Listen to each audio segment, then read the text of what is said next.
मैं CR park मंडल में उपाध्यक्ष हूँ। हमारे देश के यशस्वी प्रधानमंत्री श्री नरेंद्र दामोदर मोदी जी ने इस महामारी जो पूरे संसार में आ रखी थी उसको कंट्रोल करने के लिए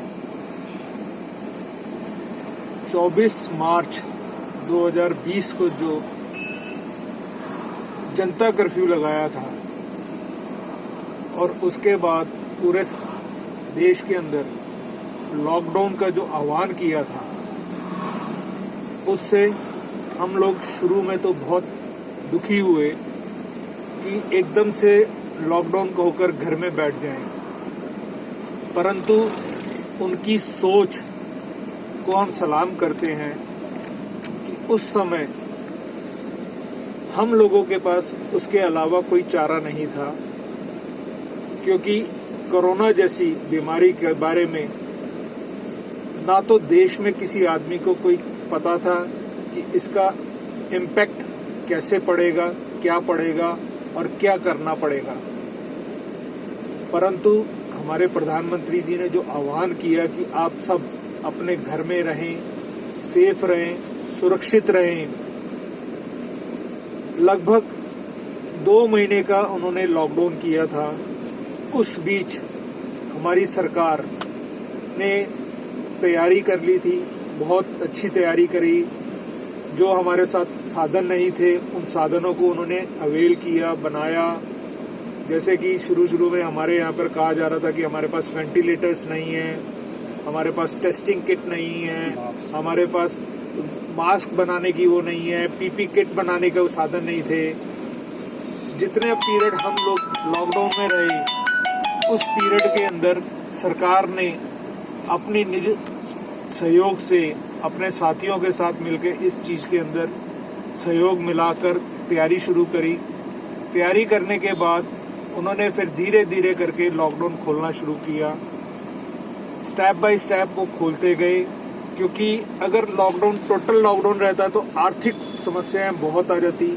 सरकार के पास पैसा नहीं था, फंड की कमी के कारण, क्योंकि सरकार के पास पैसा आता है टैक्स के थ्रू। टैक्स कहाँ से मिलेगा जब मार्केट में कोई साधन होगा, कुछ बिकेगा, कुछ खरीदा जाएगा। उस तरीके से सरकार ने धीरे धीरे अपना लॉकडाउन खोलना शुरू किया और साथ ही साथ कोरोना जैसी महामारी के ऊपर लिए साधन जुटाए। उस चीज के लिए मैं सरकार का बहुत बहुत धन्यवाद करता हूं कि सही टाइम पर सही निर्णय लेकर इस देश को ऐसे संकट की घड़ी से उभारा है। नहीं तो आज हिंदुस्तान जैसी, भारत जैसे देश के अंदर जिसकी जनसंख्या लगभग 135 करोड़ है, उसमें कम से कम नहीं तो 50% आदमियों को कोरोना हो सकता था। सरकार की मदद से, हम लोगों की मदद से, हमारे कार्यकर्ताओं के सहयोग से हमने लोगों की सहायता करी।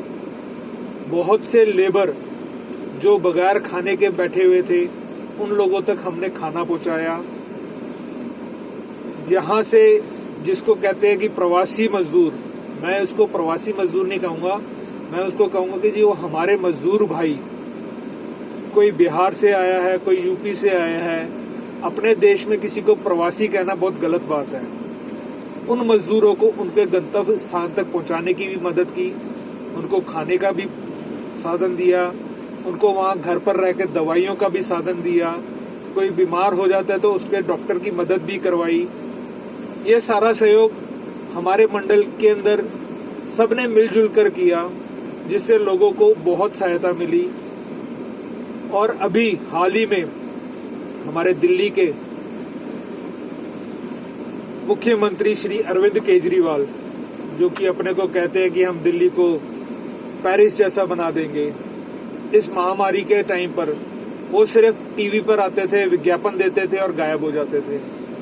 सर्कुलर निकालते थे, वीडियो चला देते थे कि फलानी जगह से, आनंद विहार से आपकी बस से जाने का साधन मिल गया है। सारे के सारे मजदूर भाई वहां इकट्ठा हो गए, उनको कोई देख नहीं रहा, कोई कुछ करने को तैयार नहीं है।